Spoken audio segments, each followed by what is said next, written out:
Hey everybody, Greg Davis here. In this video I'm going to show you how to set up your website using Dreamweaver.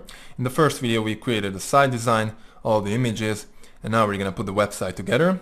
So when you open Dreamweaver, you're going to see the start screen, as you can see right here. First off, we're going to define a new Dreamweaver site.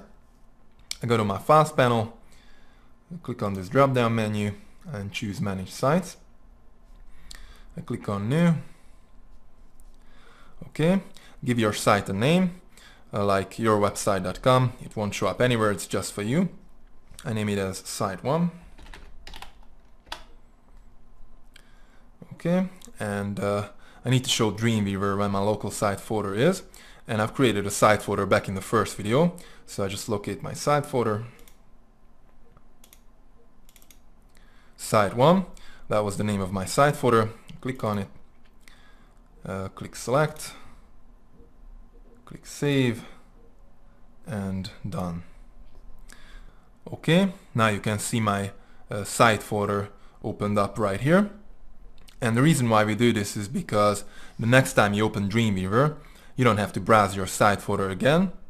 You just click on this drop down menu and all of your website projects are going to be listed here. You just select the site you want to work on and Dreamweaver opens up your site folder. So it's a huge time saver.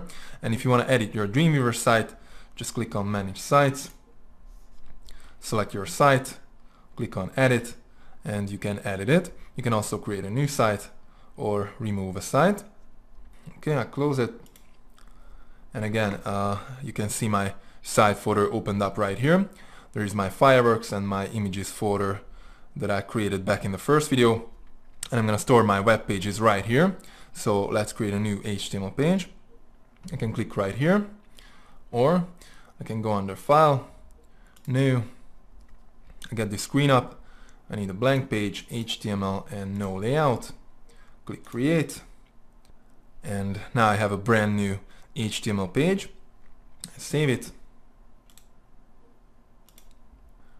I save it inside of my local site folder and I'm going to call it index. Lowercase letters, and that's the main page of a website. So when you type in yourwebsite.com in the browser, or actually any website URL without any extension, the browser will look for an index page inside of the site folder on the web server. So the index page is the home page, but other pages, like if you have a products.html page in your site folder and you've uploaded that to your web server, it's going to be available at yourwebsite.com/products.html. And if you have a folder in your site folder, then yourwebsite.com/the folder name / and then your file name. If you don't type in a file name after your folder name, the browser will look for an index page in that particular folder as well. So that's how it works. Okay, I click Save, and let's talk about some HTML basics. I go to Code View so I can see the actual code of my page. The very first line is the doc type. XHTML 1.0 transitional is the default doc type in Dreamweaver, and that's what the first line is about. The second line is the HTML start tag, and down here there is the HTML end tag. Every tag has a start tag and an end tag, and the end tag is designated with a /. So this is my HTML end tag, and you have to keep everything inside of your HTML tags. Okay, the third line is my head start tag. The head tags are not visible when you take a look at a web page, but important. Inside of my head tags, I have a meta tag for character coding. UTF-8 is the default. That's what most web servers use. And I have my meta end tag right here because it's a self-closing tag. Okay, then I have my title start tag, my title, and my title end tag. And then there is my head end tag. Again, every tag has a start tag and an end tag, and the end tag is designated with a /. Okay, under my head end tag, you can see a gap. You know, the browsers render the code sequentially, and they don't care about the space between your elements, so you can add even more space if you want. Okay, in the next line, I have my body start tag, and everything that is actually visible inside of your browser for your page will be inside of your body tags. I go to design view real quick, and type in 2 paragraphs. Okay, back to the code. And now inside of my body tags, I have a paragraph start tag, my text, then a paragraph end tag. I have another paragraph, then there's my body end tag, and then there's my HTML end tag. So everything that is visible inside of your browser for your page will be inside of your body tags. And you can put as many tags as you want inside of a tag. But if you start a body tag, for example, and then you start a paragraph tag, you have to close your paragraph tag first, and then you can close your body tag. So your tags cannot overlap each other. Okay, let's talk about how to position your content inside of a page. Basically, we use div tags to lay out a web page. We can also use tables, but tables create too much code, and we don't like that. Tables are great for data, but we use divs for layout. So I go to design view, and I'm going to insert a div tag. I fold out my insert panel. If you can't find your insert panel, just go to your window menu and look for insert. I choose common and insert div tag. I insert it after start of tag body. That's all I have so far, my body tags. And I can apply a class style or an ID style to my div tag. The only difference between class styles and ID styles is that ID is a unique identifier to an element. Therefore, I can only apply an ID style to one element per page. So basically, I only apply class styles to my elements. I name it as first div tag. This is just a quick exercise. I click on new CSS rule. It's going to be a class style. Here's the name of the class style. It's designated with the period in front of it because it's a class style. An ID style is designated with a hash mark in front of it. Okay, I define my rule inside of this document only. Later on we're going to use an external style sheet file, but this is just a quick exercise. I click OK. Go to box. And I want my div tag to be 400 pixels wide and 400 pixels tall. And I change the padding to 20 pixels all the way around, so same for all. And I also change the margin, not same for all. Top 0, right auto, bottom 0, and left auto. I've given it a margin left auto and a margin right auto, just so that I can center it. That's how you can actually center a div tag. Okay, I go to background, and I change the background color to gray. I go to border, and I want a solid 10 pixel black border all the way around. Okay, that's it. I click OK. OK again. And here's my div tag. I select it so I can see my 10 pixel border and 20 pixel padding. And I've given it a margin left auto and a margin right auto to center it. Okay, my div tag is 400 pixels wide from this point to this point. So the padding and the border are not included in that. Those are adding to my overall box size. And since I had no content inside of my div tag, Dreamweaver put this line in, but I can type in anything I want. I just type in 2 paragraphs. Okay, I turn live view on, and now I can see how my page will look like in a browser. You can also preview your page in a browser, and you should check out your pages in different browsers to make sure that they look exactly the way you want them to look. So go ahead and install all the popular browsers on your computer, like Chrome, Firefox, IE, Opera, and Safari, and then click Edit Browser List and add those browsers to your list. Okay, I click Cancel, and I have an Inspect button up here. I turn it on, and now I can see the padding and the margin on my different elements. I just hover over an element, like for example my div tag, and the blue view that you're seeing is the actual width and height of the element itself. The purple is the padding, the kind of different blue is the border, and the yellow is the margin. Also, my tag selector down here tells me which element I'm mousing over. Okay, I turn live view off. And let's take a look at the code. Here's my body start tag. And as I mentioned earlier, everything that is visible inside of your browser for your page will be inside of your body tags. After my body start tag, there is my div start tag. That's how I inserted it.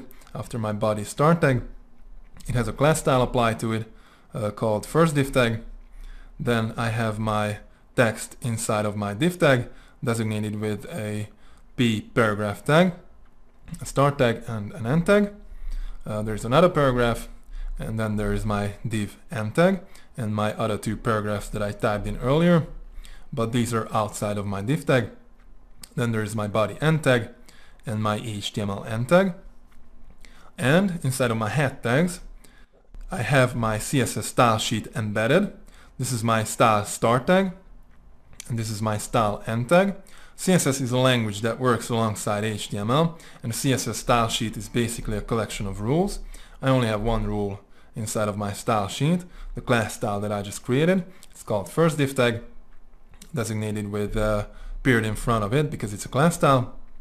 And inside of my curly braces, I have all the properties and values for this particular class style, just like I wanted. The background, the margin, it's all in there. And it's pretty simple too. There's a property like the height, for example, and then there's the actual value for it. But of course I can change it anytime. Now there are three different ways of inserting CSS style sheets. One way is embedded style sheet, just like this one. It's embedded in the page itself and it's added to my head tags. The second way is an external style sheet file attached to the page. The benefit of using an external style sheet is that I can style a 1000-page website in just one place.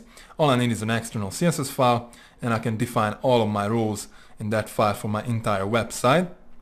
And in my head tags, I only need a link to that CSS file so that the browser knows where to find it. That's what we're going to use the most often. And the third way is inline styles.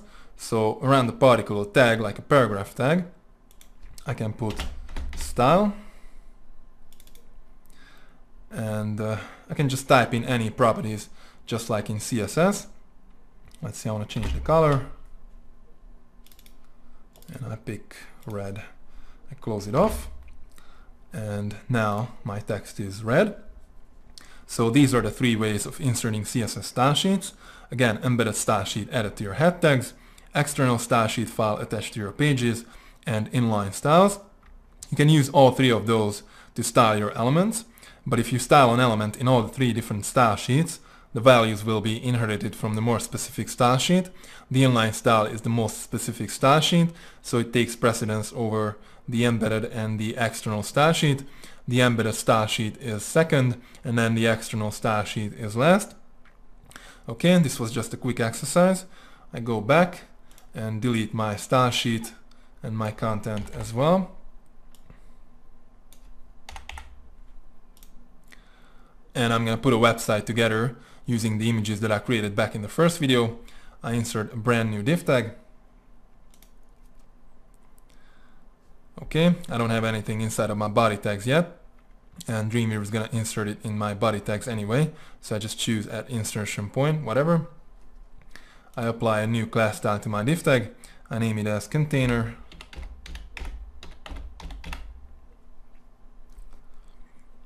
I want to style it right away, so I click on new CSS rule. It's going to be a class style called container. There is a period in front of it because it's going to be a class style. And now I create a new style sheet file, so I can style my entire website in an external CSS file. I click OK, and Dreamweaver is asking me where to save my CSS file. I create a new folder. I name it as style.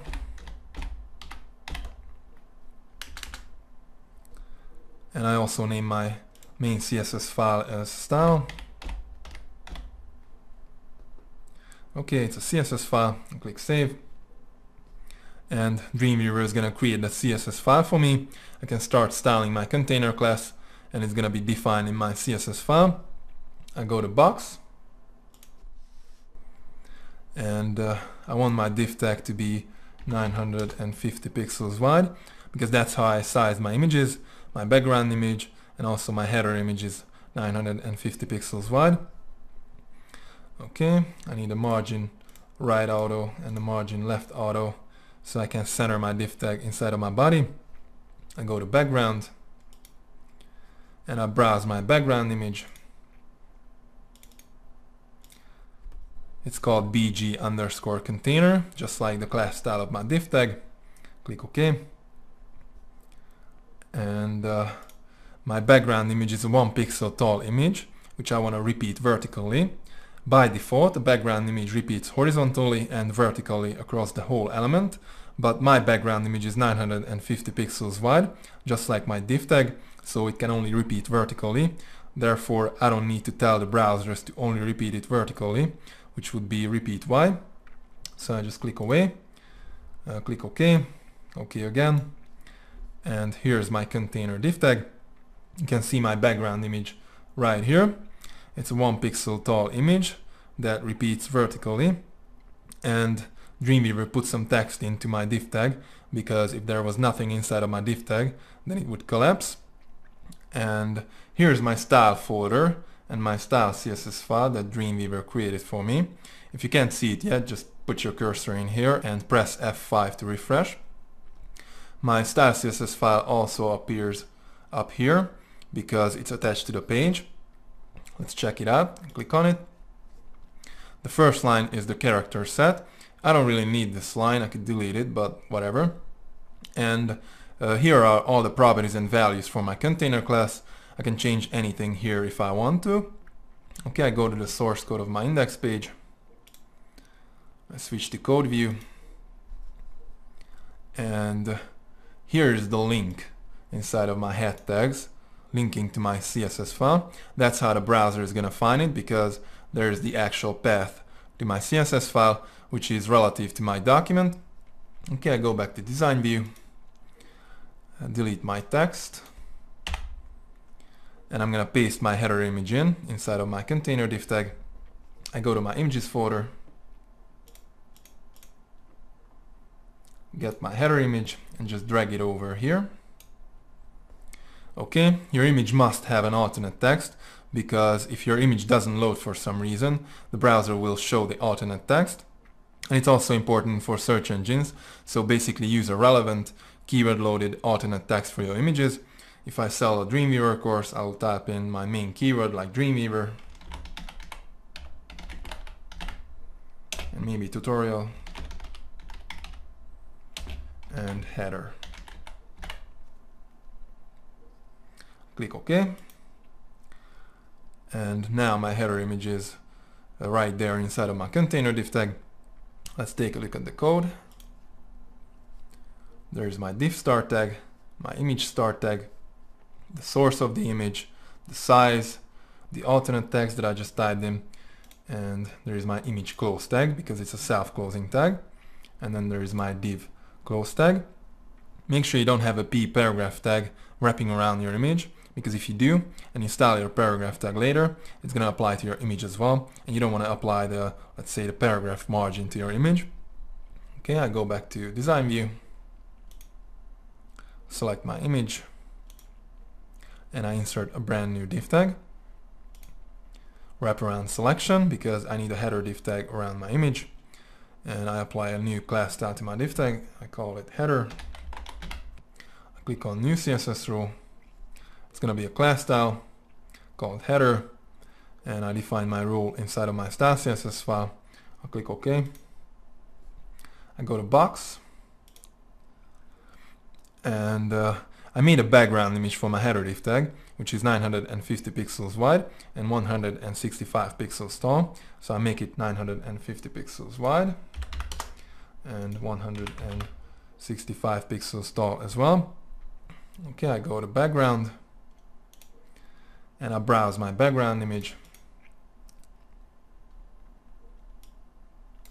It's called bg_header. Click OK. And by default, a background image repeats horizontally and vertically across the whole div tag, but it's not going to repeat now because my div tag is 950 pixels wide and 165 pixels tall, just like my background image, so I don't need to set the background repeat to no repeat. So I click OK, OK again, and you can now see my background image right here. You can only see this small part of it because my header image is inside of my div tag, so it overlaps it. Okay, I'm going to insert a brand new div tag to position my content below the header part. I go to code view. This is my header start tag. This is my header end tag, and I insert a new div tag right here after my header end tag. So my content is going to be right below the header part. I hit my enter key, and I've got my cursor sitting here. I click on insert div tag. I insert at insertion point right where my cursor is. I apply a new class style to my div tag. I name it as content. I want to style it right away, so I click on new CSS rule. It's going to be a class style called content, and I define my role inside of my style CSS file. I click OK. I go to box, and I make it 800 pixels wide, and I need a margin right auto and a margin left auto to center it. I click OK. OK again, and there's my content div tag. I go to design view and paste my text in. I'm going to style this text in just a bit, but I go to code view, and I need a brand new div tag for my footer. This is my content start tag. So this very first is my content end tag, and I insert my footer div tag right after my content end tag. And you know what? Let's write some HTML code so you learn how to do that as well. We need a div start tag, and you can cut and paste the div start tag from above, but let's type it in. It's no big deal. Div class, I call it footer.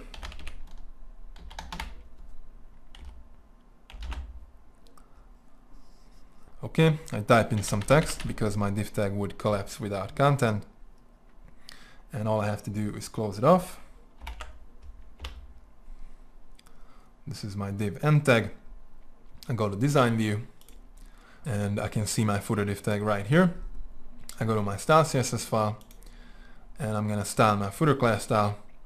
I want to define my rule right here. Actually, the order of your rules doesn't make any difference in CSS, so you can define it anywhere in the file, it doesn't matter. Okay, I start out with a period because it's going to be a class style, and it's called footer. I hit my space bar, and I need an open brace. If you can't find it on your keyboard, just copy from above. Okay, I hit my enter key, and I'm going to style my footer class style. First of all, I made a background image for my footer, and it's 950 pixels wide, 120 pixels tall. So I want my footer div tag to be exactly 950 pixels wide and 120 pixels tall. I just press my W key, and I can already see my width. My code hinting is helping me out. Sometimes you have to trigger your code hinting. All you have to do is press Ctrl spacebar. Okay, I select width, and I just type in 950 pixels, close it off, hit my enter key. I type in height, 120 pixels, close it off, hit my enter key, and I need my background image. Just browse it. It's called bg_footer. Click OK, and I switch to code view so you can see it better. I close it off, hit my enter key, and I type in margin top 70 pixels, close it off, hit my enter key, and I also type in text align center, so my text is going to be centered inside of my footer div tag. Okay, that's it. I hit my enter key, and all I need is a close brace. I go back to design view, scroll down, and here's my footer div tag. I just paste my text in. There you go. And I put my cursor inside of my text, and my text selector shows me where my cursor is. It's inside of a paragraph tag, inside of my footer div tag, inside of my container div tag, inside of my body tag. These are only the start tags. If my end tags were listed here, they would be something like /p, /div, /div /body in reverse order. Those are not listed here, but we know that every tag has an end tag. Okay, now I'm gonna style my body tag. I click on new CSS rule, and the body is a tag. It's not a class style, it's not an ID style, it's an actual tag. So I choose tag, and I just select my body. My body doesn't have a period in front of it because it's a tag. Okay, I define my role inside of my style CSS file. I click OK. And now I can style my body. I go to background, and I made a nice fading background image for my body. I just browse it. It's called bg_body. I click OK, and I click apply, and now I can see my background image. The only problem is that by default a background image repeats horizontally and vertically across the whole element, but if I change the background repeat to repeat X, then my image will only repeat horizontal. Okay, I go to box, and I have a 15 pixel margin on my body tag. It's basically there by default. In CSS everything has a default value, but I can change it. I just change my top margin to 0, so I'm not gonna have that 15 pixel margin above my header image. I go to type, and I'm gonna define my font in my body tag, and it's gonna apply to all the text in my entire document because everything is inside of my body tag, and styles can be inherited from parent elements. I set the font family to Arial. I would prefer that they have Arial, but if they don't have Arial, I'll take Helvetica. If they don't have Helvetica, I'll take any sans serif. So that's what it means. You can edit your font list right here if you want a different font family for the second or for the third option, but I don't think it matters that much because most browsers definitely have Arial. On the web, most people use sans serif fonts like Arial, Verdana or Helvetica. Okay, I set the font size to 16 pixels. I could also set the font color to black, but it's black by default, so I don't need to change that. In CSS, everything has a default value, and I don't need to change that unless I need something else. I click OK, and my text is now Arial, but I want to style my text the right way, so I put my cursor inside of my very first paragraph, which is my headline, and in my property inspector, I'm on the HTML tab, and I choose heading 1. Okay, my headline is now designated by an H1 tag and not a P tag anymore, and it's larger than my normal text because the H1 tag has its own default font size in CSS, and it takes over the properties that I defined in my body tag. I'm gonna style my H1 tag in a second, but before I do that, I put my cursor inside of my second paragraph, which is my subheadline, and I choose heading 2. Okay, and the heading 1 text is larger than the heading 2 text, and it's simply because it's more important. Heading 1 is the main headline, heading 2 is the subheadline, and about every 5 paragraphs you can have cross headlines. So this paragraph can be heading 3, and maybe this one as well. Now your heading 1 and heading 2 text shouldn't be used more than once per page, but you can use heading 3, heading 4 as many times as you want. And you can go all the way down to heading 6. Actually, I never use heading 6. I use heading 3, maybe heading 4, and that's it. But if you need more different types of cross headlines, you can use those as well. Okay, let's style our headings. I start out with my headline. I put my cursor inside of it, and I click on New CSS Rule. H1 is a tag, so I choose tag, and I don't have to look for it here because I've got my cursor sitting inside of my H1 tag, and I define my role inside of my style CSS file. I click OK. I change the font family to Impact. Actually, I have to type it in because it's not listed here, but it's a great font family for headlines. Okay, I also change the font size to 46 pixels. I go to block, and I need the text align center. I click apply. Let's see how it looks. Cool. I click OK. And now I'm going to style my h2 tag, but let's write some CSS code so you learn how to do that as well. I go to my style CSS file, switch to code view, and here's my h1 rule. So let's put the h2 rule right after that. I type in h2, hit my spacebar, and I need an open brace, hit my enter key, and I only change the font size to 25 pixels. If you're not seeing any code hinting, just press Ctrl spacebar. Okay, I close it off, hit my enter key, and I need a close brace. Okay, I go to design view, and I'm going to show you all the ways to style your text. I select some text, go to my property inspector, I'm on the HTML tab, and I bold my selected text. There you go. Let's take a look at the code of the index page, and my bold text is now designated by a strong tag, a start tag, and an end tag. That's pretty much it.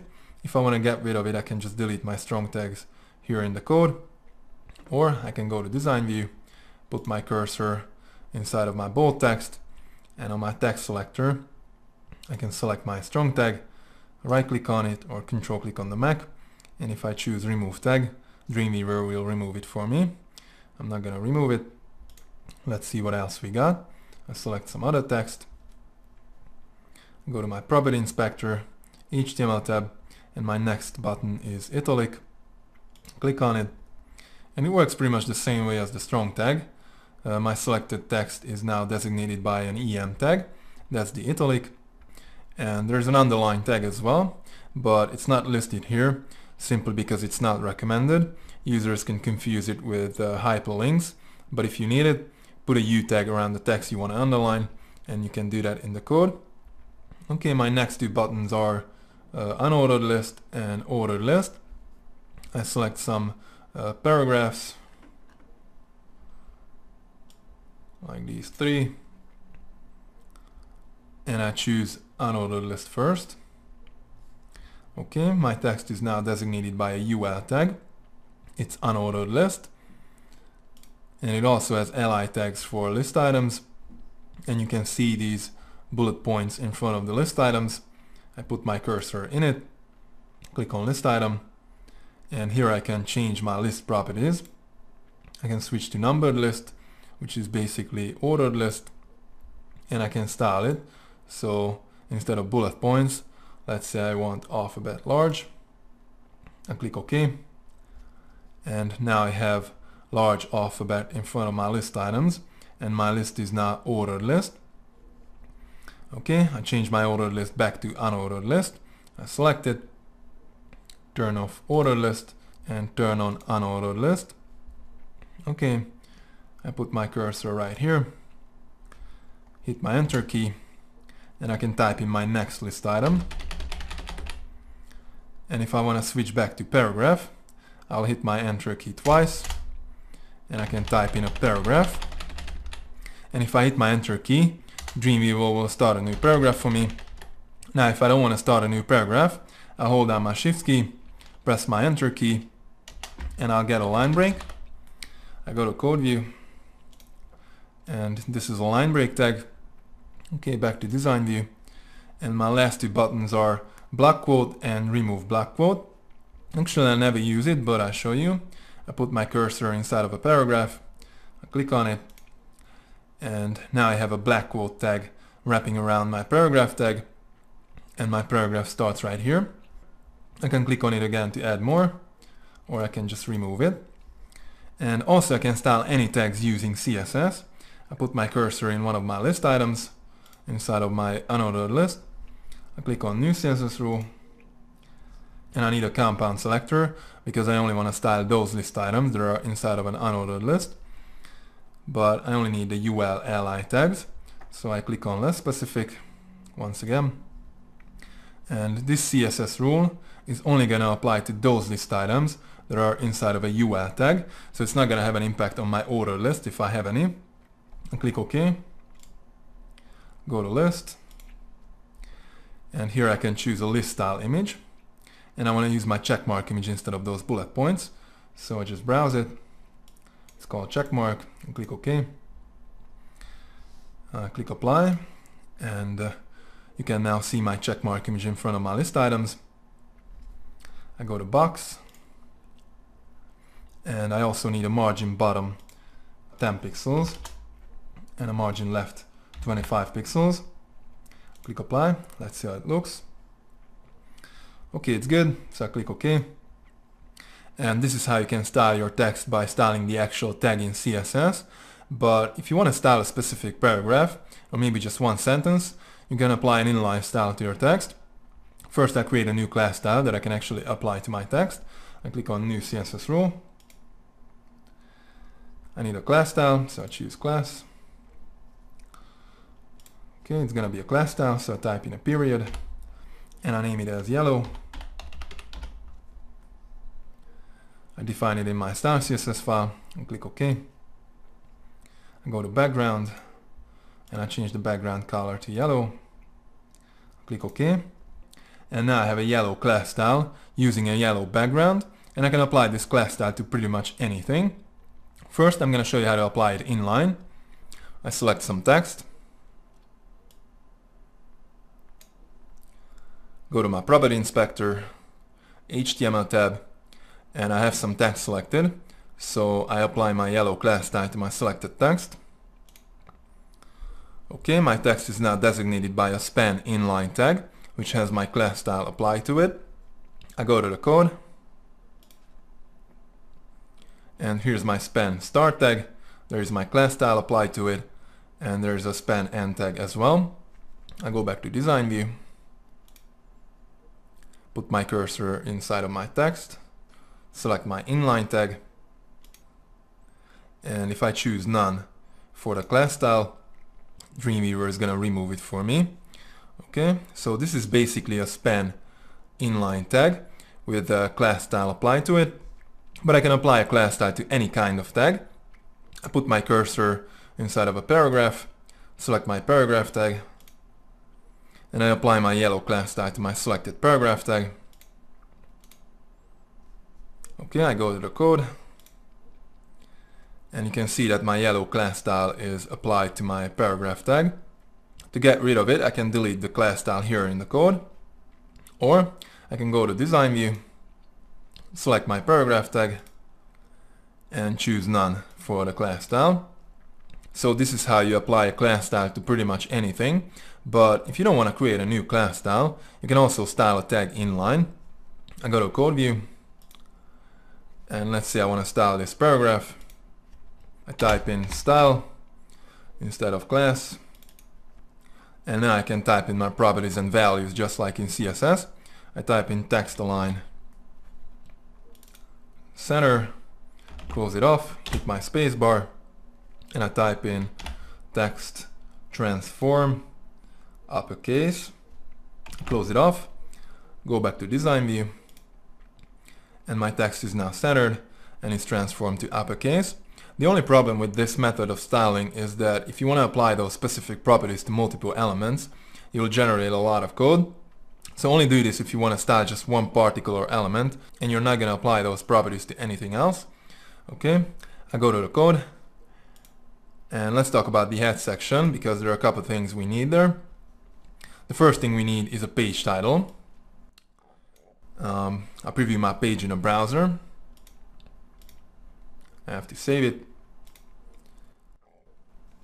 And you can see my page title right here. And it also appears in the search engines. So I Google, let's say, Dreamweaver. Okay, you can see my organic listings. And the very first line here is the page title for each of these individual web pages. And basically you need a relevant keyword loaded page title for your web pages, and it has to convey some benefit to get people click on your site. I go back to Dreamweaver, and all you have to do is type in your actual page title right here, make it less than 70 characters. I paste one of my titles in just to give you an example, and I sell a Dreamweaver course, so this title is relevant and keyword loaded as well. Okay, I also need a description meta tag which can also show up in the search engines right below your page title, so it also has to be relevant to your page. I want to insert it after my title tag. I go to my insert panel, and down here I have my head. I need a meta tag. Okay, in the value field type in description. Don't misspell it. And in the content field type in your own description, make it relevant to your page, and put your most important keywords in it. It could be like a sentence or maybe 2 short sentences. Again, I paste one of my descriptions in just to give you an example.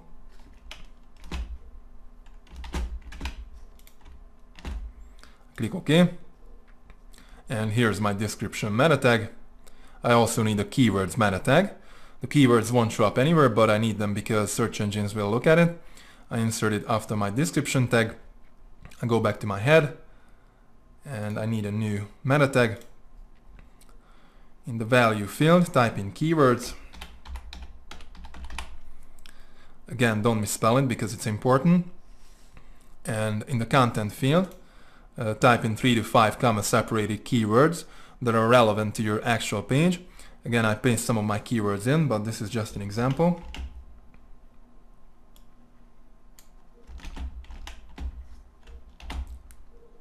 Click OK. And here's my keywords meta tag and my keywords for this page. Okay, I also need a link to my favicon. The favicon is that small icon that appears on your web browser right next to the address bar. And I've created a favicon back in the first video, so all I need is a link inside of my head section so that the browser knows where to find it. I want to insert it after my keywords meta tag. I go to head, and I need a link. I browse my image. It's called favicon. Click OK. And in the rel field, type in shortcut icon. Don't misspell it. I click OK. And here's my link tag. Here's the path to my favicon. It's relative to my document, and it's a shortcut icon. And the link tag is a self-closing tag, just like the meta tags. If you check out your page in a browser now, in some browsers your favicon is not going to appear. You have to upload your entire website to your web server, and then it's going to appear. Okay, I delete this gap. I save my index page, and I go to design view, and I show you how to link one page to another. I just create 2 copies of my index page. I select it, press Ctrl D or Command D on the Mac, and I get a copy. I need 2 copies, and I'm gonna name this one as order.html. I just select it, press my F2 key, and I rename it. Okay, and the other one as contact us.html.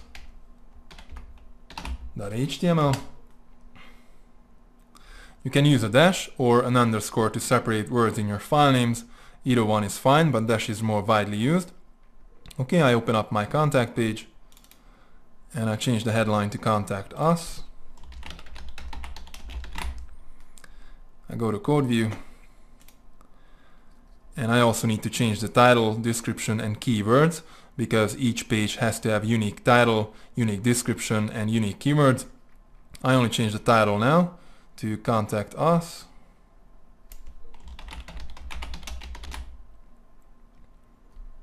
You can change the description and keywords here in the code. I'm not gonna do that now. I go back to design view, and you can put your content here for this page. I open up my order page, and I change the headline to order, whatever. I go to code view, and I change the title to order as well. Don't forget to change the description and keywords here in the code. I switch back to design view, and I go back to my index page, and now I'm gonna link my pages. Down here in my footer, I select my order text, and in my property inspector, I grab my target and point to my order page. Okay, this is now a link, and my text is now designated by a A tag because it's a link. I select my contact as text and point to my contact page.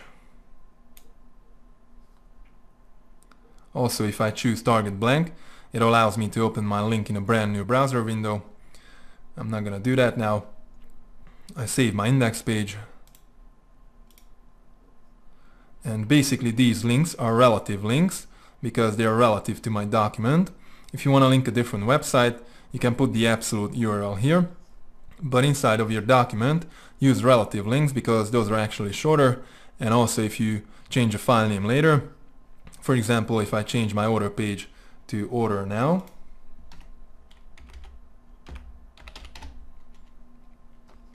as I hit my enter key, Dreamweaver prompts me to update my links, so I can update my link, and I'm not gonna end up with any broken links. I don't update it now, and I change it back to order. Make sure your Dreamweaver site is opened because otherwise Dreamweaver can't update your links, and also you have to save your page. Okay, I copy the content inside of my footer, and I'm gonna update my other two pages. I go to my contact page and paste it in.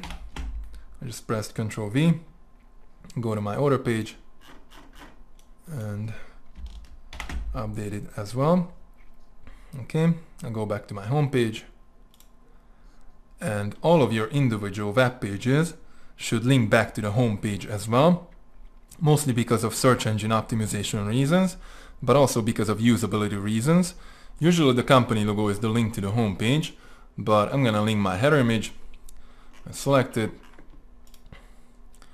and I could put the absolute URL here, but I just type in a /, hit my enter key, and my header image is now linked back to my home page, whatever it may be. Now when you link an image, your image will automatically get a border. I put my cursor somewhere else so you can actually see it. Right here I have a border on my image, and I want to get rid of it, so I select my image and change the border to 0, hit my enter key, and my border is gone. Okay, I need a link to my home page in my other two pages as well, so I go to my contact page, select my header image, type in a /, and 0 for the border. Go to my order page, select my header image, /, and border 0.